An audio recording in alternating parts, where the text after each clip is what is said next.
sedikit kita ulang ya pelajaran kita. Pada malam Rabu kemarin masalah mandi, ya kan? Masalah mandi wajib. Nah, mandi. Tahu mandi? Mandi. Mandi. Jadi di sini sebab-sebab mandi lah. Sebab-sebab mandi wajib ialah. Nah, jadi yang disebabkan mandi wajib itu pertama orang tersebut nih bagi perempuan, bagi ibu-ibu, bagi adik-adik remaja yang perempuan. Nah, apabila dia sudah haid lah, si perempuan itu, si adik-adik itu kalau dia sudah haid, habis masa haidnya, nah dia itu wajib untuk mandi lah. Jadi kemarin bilangan haid itu berapa banyaknya? Paling lama bilangan haid itu berapa? Berapa, Rehan? Berapa? Sebulan. Lawasnya, Bang? Lamanya bilangan haid itu berapa lamanya? Nah, jadi lamanya sepaling lama bilangan haid itu yaitu 15 hari lamanya. Jadilah paling sebentar bilangan haid itu lah, paling sebentar sehari semalam aja. Sehari semalam. Misalnya dia haid pagi harinya, di pagi harinya haid, mulai dari jam 6 haid, terus jam 6 jam 6 paginya lagi sehari semalaman. Itu sepaling sedikit masa haid sehari semalam. Jadi apabila dia tidak ada lagi jangka sehari semalam tuh kada ada lagi, si perempuan itu mengeluarkan darah haidnya, wajib dia mandi.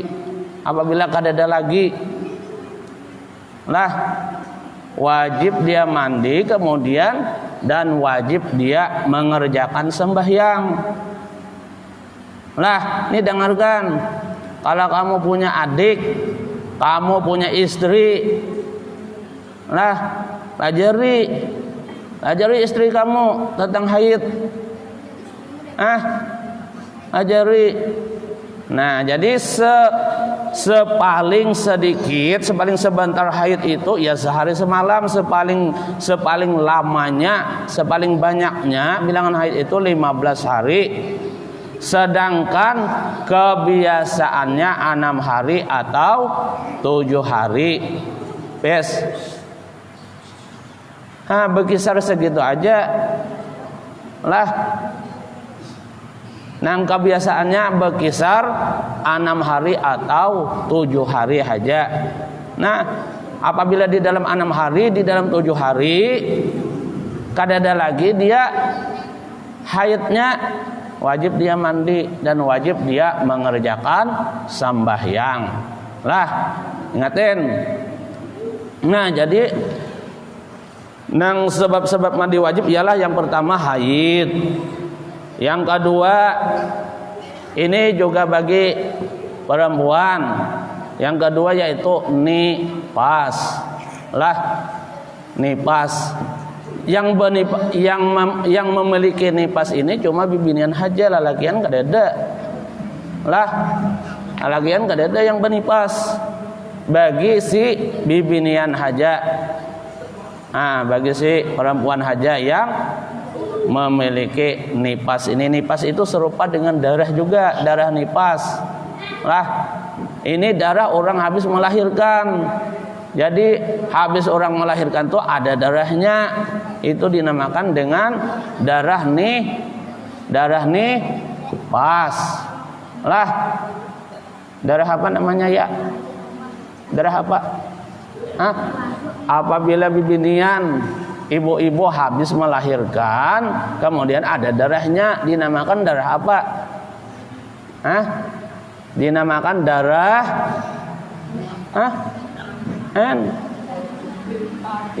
dinamakan darah nifas. Nah, jadi yang namanya darah nifas ini paling sebentar lah, paling sedikit darah nifas ini sekejap mata aja lah, sekejap mata aja habis melahirkan, selesai kada ada lagi darahnya. Sekejap mata. Pernah terjadi itu di zaman Rasulullah. Pernah terjadi di zaman Rasulullah. Habis melahirkan sebentar aja tidak ada lagi darah nifasnya, langsung orang tersebut bisa bersembahyang, beribadah kepada Allah. Siapa orangnya tersebut? Yaitu anak baginda Rasulullah SAW yang bernama Siti Fatimah. Nah, si Dinto habis melahirkan langsung kering darah nifasnya, langsung mandi, langsung bisa bersembahyang, beribadah kepada Allah. Itu kelebihan yang diberikan oleh Allah Subhanahu wa taala kepada anak beliau yang bernama Sayyidah Fatimah. Nah, sekejap saja sudah hilang darah nifasnya. Dan sepaling lama darah nifas itu yaitu 60 hari lamanya. Kalau terjadi yang seperti ini, yang 60 hari ini, segitu juga lamanya kada bisa sembahyang, segitu juga lamanya kita kada bisa untuk beribadah kepada Tuhan, dengan sebab kelamaan darah nifasnya. Itu yang 60 hari ini. Sedangkan kebiasaannya berapa darah nifas ini? Kebiasaannya yaitu 40 hari. Itu kebiasaannya. Jadi sepaling sedikit darah nifas itu yaitu sekejap mata. Sepaling banyak 60 hari. Sedangkan kebiasaannya yaitu 40 hari. Itu darah nifas. Yang kedua, kemudian yang ketiga junub. Yang ketiga junub. Taulah junub. Ya, junub. Taulah junub. Rangga, taulah junub. Junub taulah. Ini Arya ini pernah junub nih. Pernah junub? Rehat pernah junub?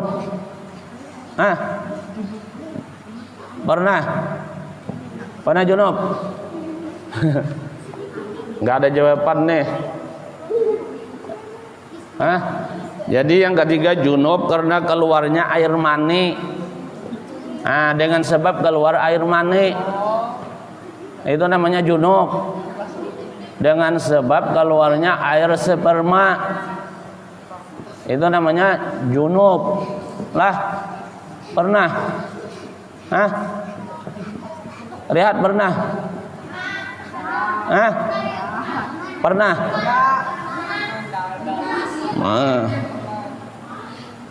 Jadi karena keluarnya, dengan sebab keluarnya air mani itu junub.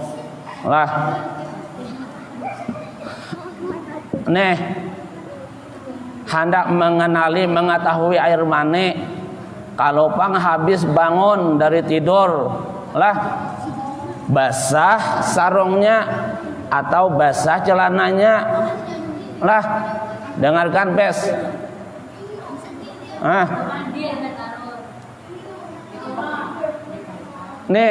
Tanda-tandanya tanda-tandanya tanda-tandanya mani itu begini. Siapa tahu kamu ini mengalami sudah mengalami atau menemui sudah. Nah, kayak apa?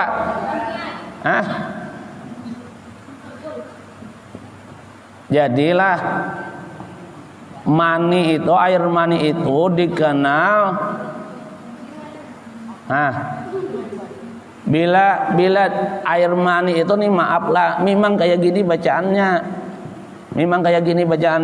Jadi maaf sedikit, air mani itu dikenal, diketahui.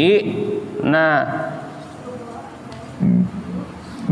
bitada kuki, ujarnya bitada kuki. Nah, bahasa Arabnya bitada kuki. Nah, air mani itu di waktu dia mau keluar itu apa?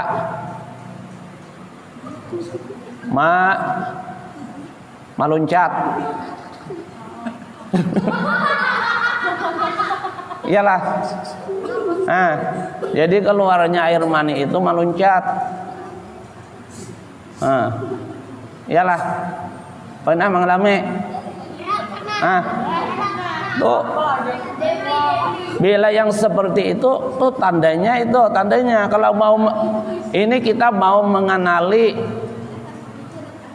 Kalau air kencing tidak meluncat dia.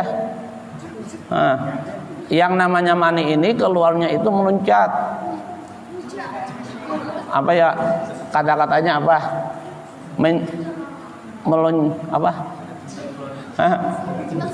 Menimbak. Nah, kemudian lagi keluarnya itu terasa lezat. Keluarnya itu terasa lezat, jadi nyaman. Air mani itu keluarnya mani itu nyaman. Nah, itu tandanya bila pernah mengalami yang seperti ini, mani itu sudah yang keluar. Pernah masa Jipre? Kayak gitu enggak? Rehan? Kayak gitu? Jadi nyaman keluarnya, terasa nyaman. Kemudian lagi tandanya lah rihun ajinin, ujarnya rihu ajinin. Nah, jadi mani itu terasa bau adunan lah. Nih bagi yang suah, mani itu baunya terasa seperti baunya adunan. Bagi yang mengalami nih, bila pernah seperti itu tuh keluar wajib mandi. Bilanya mengalami yang seperti itu. Kemudian lagi hal keadaannya mani itu basah. Kadada mani itu yang karing.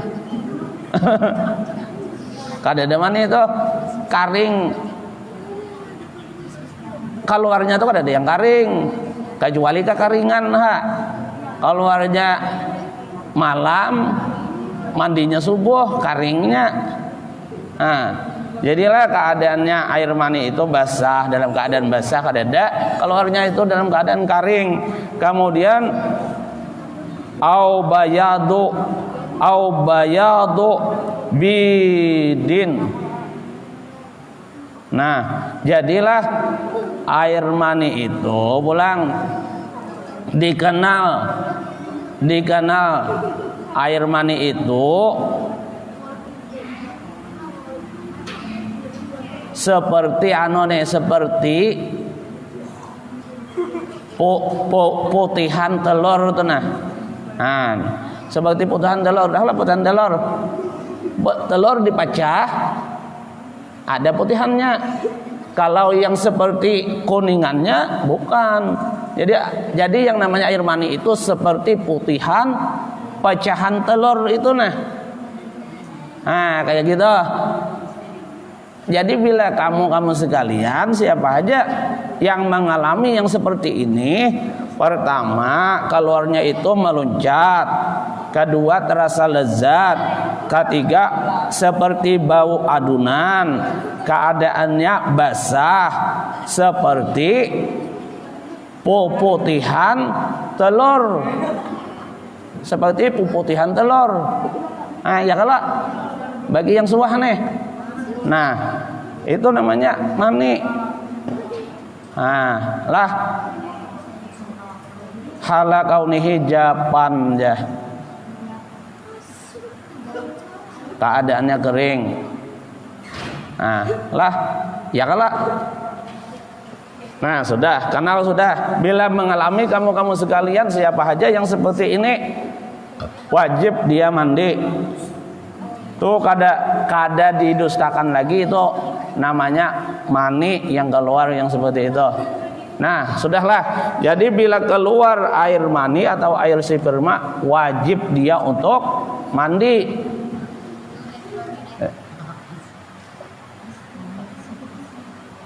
Wajib dia untuk Kemudian yang keempat nih, sebab-sebab mandi wajib. Yang keempat, masuknya khasyafah. Tahulah yang namanya khasyafah. Masuknya khasyafah. Nah, di situ ujarnya yang namanya khasyafah ini masuknya kepala kemaluan laki-laki. Nah, lah ini memang bacaannya di sini masuknya khasyafah ke kemaluan perempuan. Nah, jadi apabila bobohan sembian bagi yang sudah babini, yang belum babini, nanti apabila babini bila kawin, tahu toh yang namanya masuknya kepala khasyafah ke kemaluan perempuan toh. Jadi bagi yang sudah babini mungkin tahu sudah. Yang belum nanti kalaunya babini, kalaunya sudah mempunyai istri, nah tahu tuh yang namanya apa? Yang namanya masuknya khasyafah ke kemaluan perempuan. Ujarnya masuknya kepala kemaluan laki-laki ke kemaluan perempuan. Nah itu jadi yang keempat ini, sekalipun ujarnya masuknya ini tidak mengeluarkan air mani, sekalipun masuknya kepala khasyafah ini ke kemaluan perempuan itu tidak mengeluarkan air mani, tetap dia wajib mandi. Lah, tetap wajib mandi. Nah, yang keempat, ingatin, yang pertama dengan sebab haid wajib mandi wajib. Yang kedua nifas wajib juga mandi. Yang ketiga junub karena keluarnya air mani wajib mandi. Yang keempat masuknya kepala kemaluan laki-laki ke kemaluan perempuan wajib juga mandi. Nah, doh. Kemudian lagi rukun-rukunnya mandi ini ialah satu niat. Rukun mandi apa? Jadi rukun-rukunnya mandi ialah yang pertama niat. Nah, rukunnya yang pertama niat. Seperti seseorang yang junub. Tahu kalau yang junub, yang namanya junub tahu kalau tadi yang disebutkan di atas tadi, seperti seseorang yang junub berniat menghilangkan junubnya, niatnya untuk menghilangkan junubnya. Nah, yang haid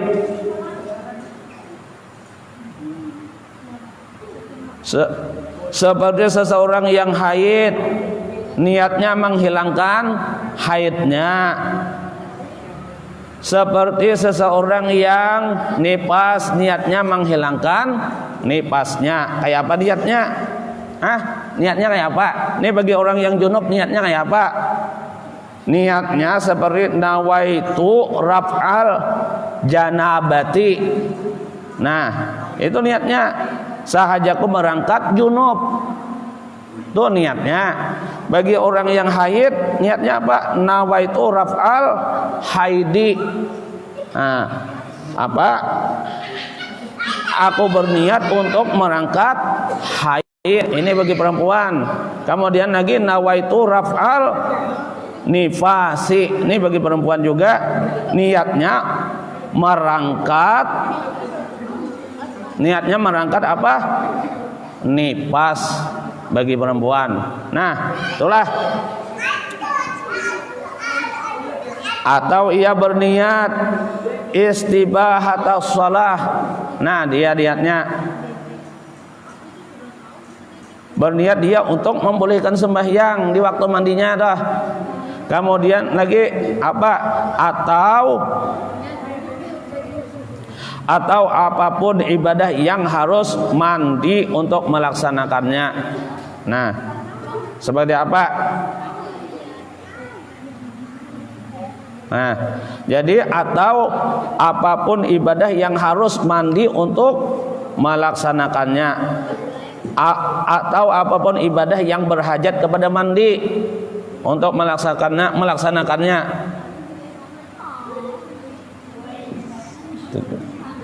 Nah, kayak apa? Seperti apa niatnya? Nawaitu istibahatus shalah. Nah, itu niatnya seperti itu.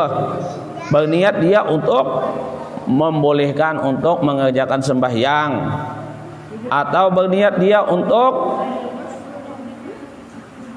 menyentuh Al-Quran misalnya, atau dia berniat untuk mengerjakan tawaf. Nah, itulah menyentuh Quran atau memperbuat tawaf. Kemudian lagi, nah, ataupun berniat menunaikan fardu mandi haja. Nah, dia berniat untuk menunaikan fardu mandi haja. Nah, kayak apa contohnya? Nawaitu ada fardil gusli, ujarnya. Boleh haja juga kayak itu niatnya. Nawaitu ada fardil gusli. Perhatikan, kalau kena keluar habis belajaran mana kena, jadi kayak apa? Mun kada siap,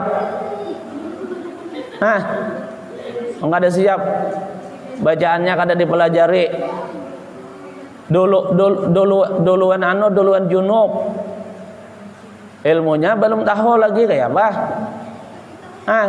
Duluan junubnya, ilmunya belum tahu lagi, bacaannya belum tahu lagi.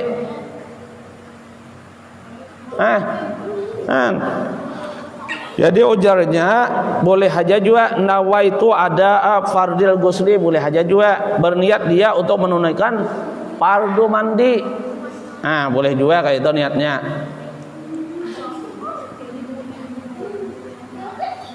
Lah,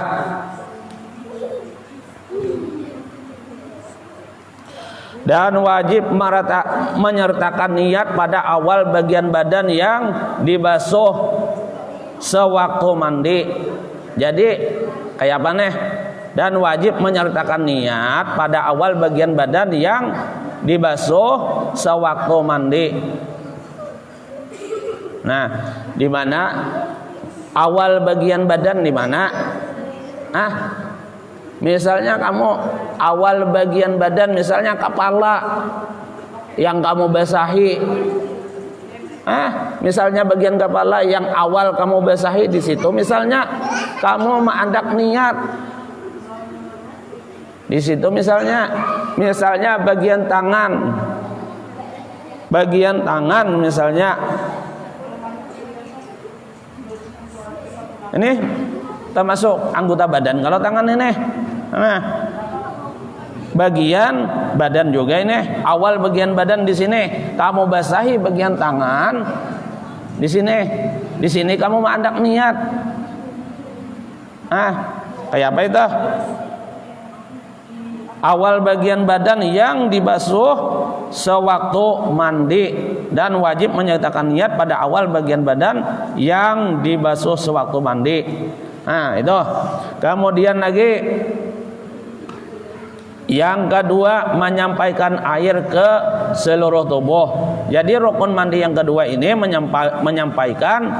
menyampaikan air, jangan sampai kada basah. Jangan sampai kada terbasuh seluruh tubuhnya dah. Jangan sampai kada terbasuh. Nah, jangan sampai kada terbasuh. Termasuk rambut. Nih wajib nih menyampaikan air ke bagian rambutnya, ke bagian puri-puri kepala nih. Wajib menyampaikan air ke bagian rambutnya. Nah, kemudian bagian kulit mengulit. Nah, wajib juga menyampaikan air ke bagian kulit mengulit bagian tubuhnya. Orang mandi wajib dah. Jadi mandi wajib ini kada sama dengan mandi biasa. Mandi biasa itu asal mandi aja ya sudah, menghilangkan bau, menghilangkan keringat, ya sudah. Tapi kalau mandi wajib ini harus menyampaikan air ke seluruh badannya. Yang pertama tadi bagian rambut, bagian kulitnya, hingga bagian bawah kulpah ujarnya. Tahulah? Bagian bawah kulpah. Nah, yang namanya bagian bawah kulpah itu bagian kulit yang dipotong ketiga hitan.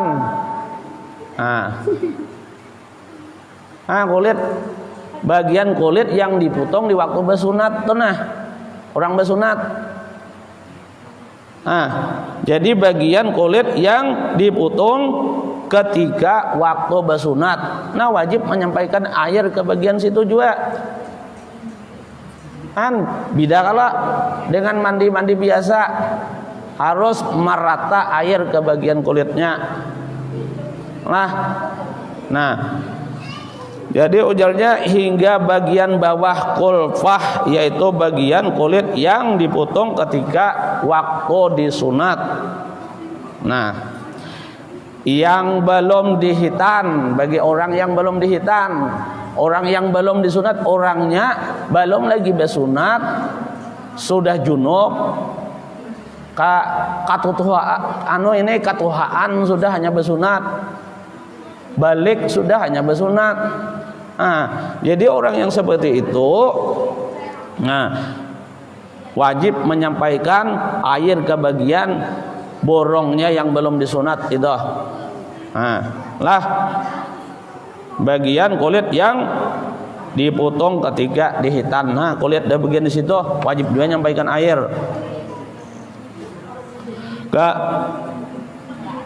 Dan menyampaikan air ke dalam dua telinga. Nih, air disampaikan juga ke bagian dalam telinga.